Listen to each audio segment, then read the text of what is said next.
ఆంధ్రప్రదేశ్ రాజకీయాల్లో ఇటీవల చోటు చేసుకున్న పరిణామాలు, ముఖ్యంగా వైఎస్ఆర్ కాంగ్రెస్ పార్టీ నేతల అరెస్టులు, వాటిపై ఏబీఎన్ ఆంధ్రజ్యోతి ఎండీ రాధాకృష్ణ ఛానల్లో పనిచేసే జర్నలిస్టు వెంకటకృష్ణ చేసిన వ్యాఖ్యలు తీవ్ర చర్చనీయాంశంగా మారాయి. వైసీపీ నేతలను జైలు నుంచి బయటకు రాకుండా కూటమి ప్రభుత్వం చేయడం లేదని, వారిపై ఛార్జిషీట్లు వేయడం లేదని వెంకటకృష్ణ చేసిన వ్యాఖ్యలు, ఆపై ఆయన ప్రశ్నించిన తీరు రాజకీయ వర్గాల్లో సోషల్ మీడియాలో హాట్ టాపిక్ గా నిలిచింది. వైసీపీ నేతల అక్రమ అరెస్టులు జరిగి 90 రోజులు దాటినా కూటమి ప్రభుత్వం వారిపై ఎటువంటి చర్యలు తీసుకోలేదని వెంకటకృష్ణ ప్రశ్నించారు.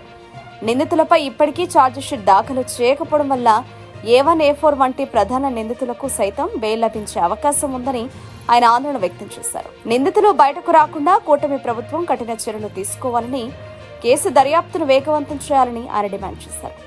వెంకటకృష్ణ వ్యాఖ్యలు వైసీపీ శ్రేణులకు ఆగ్రహం తెప్పించాయి. కూటమి ప్రభుత్వంపై ఒత్తిడి తెచ్చి వైసీపీ నేతలు బయటకు రాకుండా చూడాలని ఆయన ప్రభుత్వాన్ని బ్లాక్మెయిల్ చేస్తున్నారని వైసీపీ మద్దతుదారులు ఆరోపిస్తున్నారు. అక్రమంగా కేసులు పెట్టి 90 రోజులుగా జైల్లో ఉన్న వైసీపీ నేతలపై ఇలా ప్రతీకారం తీర్చుకుంటున్నారా అంటూ వారు వెంకటకృష్ణను ఏబీఎన్ నిలదీస్తున్నారు. ఈ వ్యాఖ్యలపై సోషల్ మీడియాలో పెద్ద ఎత్తున ట్రోల్స్ జరుగుతున్నాయి. ఈ కేసులో A1 నుంచి A4 వరకు ఉన్న నిందితులు ఇప్పుడు జైల్లో ఉన్నారు.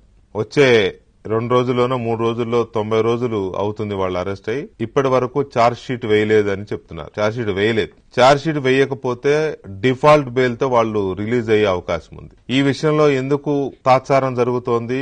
ప్రభుత్వ లీగల్ వ్యవస్థ ఇందుకు వెనుకంజ వేస్తోందా, లేకపోతే సిట్ ఇంకా ఏమన్నా మేనమేషాలు ఎక్కిస్తోందా అనే అనుమానాలు కూడా కొంతమందికి ఉన్నాయి. అవి ఏంటి అనేది తెలియదు. కానీ ఈ ఛార్జ్ షీట్ వేయకపోతే కీలకమైన A1 to A4 నిందితులు డిఫాల్ట్ బెయిల్ తో బయటకు వచ్చే అవకాశం ఉందనే చర్చ కూడా ప్రభుత్వ వర్గాల్లోనూ తెలుగుదేశం వర్గాల్లోనూ వినబడుతోంది.